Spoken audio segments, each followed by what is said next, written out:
Hindi na po nakapagpigil si Dean Chase mga kababayan at nagsalita na rin dito sa mga kasinungalingang lumalabas ngayon mga kababayan Dahil, di ba ang sabi ng Malacanang na wala naman si Liza Araneta mga kababayan nung namatay daw si Paulo Tantoco. Hindi daw sila pareho ng hotel.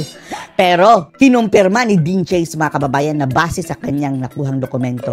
Andun si Liza Araneta Marcos sa kwarto mismo ni Paulo Tantoco mga kababayan. Tatlo sila. Hindi po yan mag-iimbento si Dean Chase mga kababayan dahil he has nothing to gain on this Sa makatuwid ang karir niya ang nakasalalay dito mga kababayan. He is a lawyer, a corporate lawyer and a fraud specialist mga kababayan. Umuusisa siya ng mga dokumento. Ang nag-prompt kay Dean Chase mga kababayan na magsalita na ngayon tungkol dito sa nakuha niyang dokumento.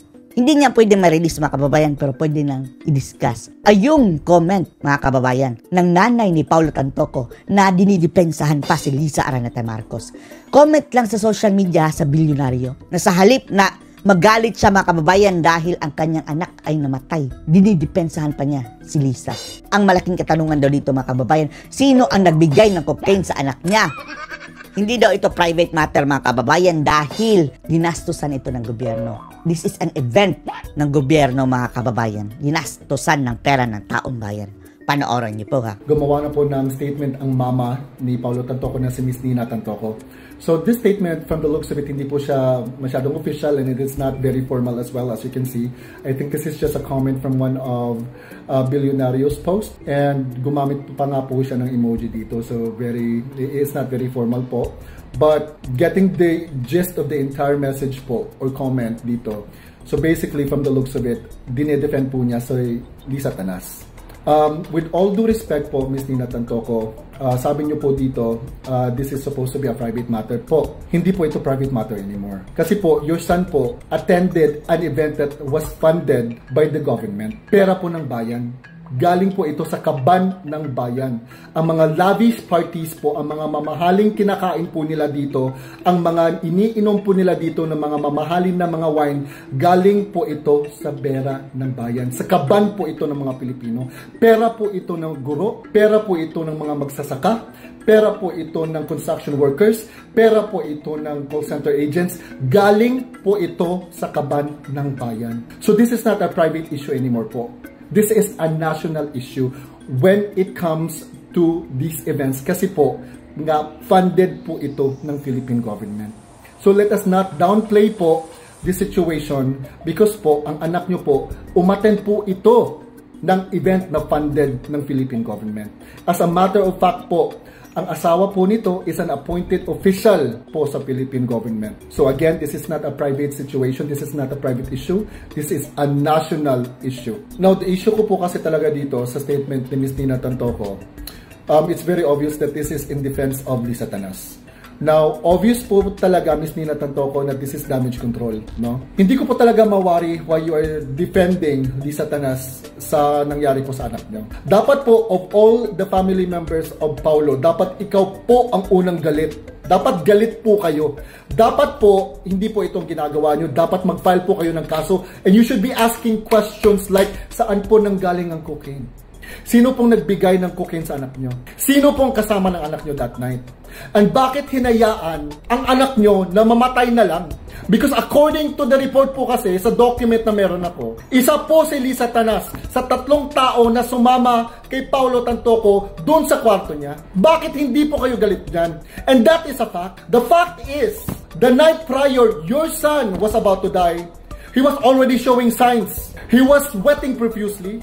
He was incoherent verbally. And he was all over the place. Kaya nga po, sinamahan siya ni Liza Tanas doon sa kwarto niya. Isa siya sa 3 tao na sumama doon. You should be asking questions like, bakit hinayaan ang anak mo na mamatay na lang? Sinong nagbigay sa kanya ng cocaine? Bakit hinayaan na mag-convulse ang anak mo sa floor? Bakit hinayaan na mag-foam ang bunganga ng anak mo? Hinayaan na lang na nag-recede ang mata ng anak mo? Bakit hinayaan at walang nag-report that night? People wanted to report it. People wanted to call 911. But Liza Tanas herself in the same room said that just leave him alone because those are normal effects of pulburon. Why are you not mad about that? You should be asking these questions instead of defending Liza Tanas. Again, Miss Nina Tantoco, you should be the first person that should be asking these questions. Pumunta po at nag-attend po ang anak nyo sa government-funded event. So this is not a private issue, madam. This is a national issue. And we have every right to question everything. Kasi po ang ginamit po ng pera doon sa event na yun, nag-joke ang inang yan, is our money. Pera po na nanggaling sa kaban ng bayan. And you are not mad? Hindi ka po galit? Dinidepensahan nyo po si Lisa Tanas? That raises a lot of questions. What's going on behind the curtains? What's happening there? Kaya nga po ito naalala nyo po, nung sumabog pong itong issue na to, sabi nila fake news daw po, di ba? Now, according to Attorney Trixie, facts and truths po kasi talaga is time-bound. Now, I just waited that time kasi alam ko po talaga na everything will blow up. Alam ko po na lalabas at lalabas po ang totoo. Now, nung nag-blow up po yung issue na yon, hinintay ko po talaga na lumabas ang coroner's report kasi everything will be there. And lo and behold, andun nga, cocaine effects. At that is a fact. Katotohanan po yan. The facts are, ang anak nyo sumali po sa isang government-funded event. He was there. Kasama po ang asawa niya na appointed as a government official. Nagpakita na po siya ng signs and symptoms po that night na nag-cocaine siya. Umamin na po kayo Andyan po sa statement nyo. Now, what saddens me with all that is going on and the issue, is that there are certain documents out there that are circulating. Ang ano ko pa lang po talaga dito, ang mensahe ko po dito is, pwede po ba maging mabusisi po tayo sa mga inalalapag po ng mga tao dyan? Kasi po, ito po ipanggulo lang We need to be very vigilant po sa mga kumakalat na news. Dapat po marunong po tayo mag-authenticate. Kasi po, again po, ito ang gumagawa lang, wala namang issue ng 925 sa akin Ang gumagawa lang po talaga ng issue, itong mga bangagero na to. Sabi po kasi nila, inaatake na si Dean Chase ng INC. Ma'am, sir, majority of my family po is INC. Member po sila ng INC, ma'am, sir, So, hindi po sila galit sa akin. Hindi din po ako galit sa Net25. Ang kinagagalitan ko po is nalusutan sila ng isang document that needed authentication. Because this is an official statement po na kailangan po natin i-authenticate. Kaya nagalit po ako nung nakita ko po yung post ng Net25 at saka yung document na ipinakita ni Clarissa. We need to be very careful po sa mga information na kumakalat.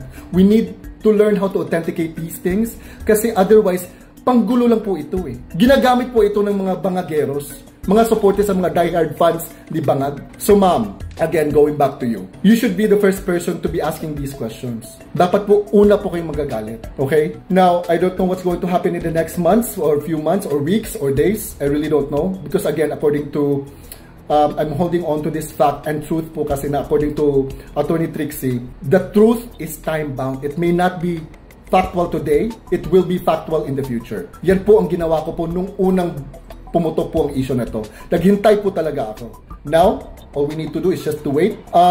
Kasi po ang mga documents at meron po kami ni Maharlika, sa kanya po kasi coroner's report, sa akin po, letter po ito, incident report po kasi ito, nagaling po talaga straight from the Archives Department po talaga.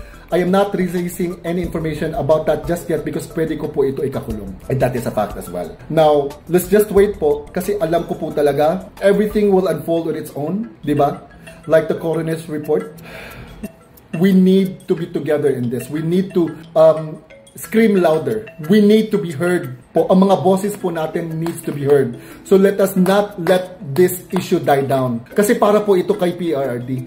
Para po ito sa taong bayan. Para po ito sa bansa po natin. Bakit po tayo hindi nagagalit? We need to speak up. They are using our money to fund their lavish parties. They are using the money of the Filipino people to fund lavish parties. Dapat po magagalit po tayo. Dapat po tayo sumisigaw. Dapat po tayo galit. Now, I will be coming back po kasi nalaman na po namin na ang cause po ng sakit ng ulo ko and the fight continues. God bless the Philippines.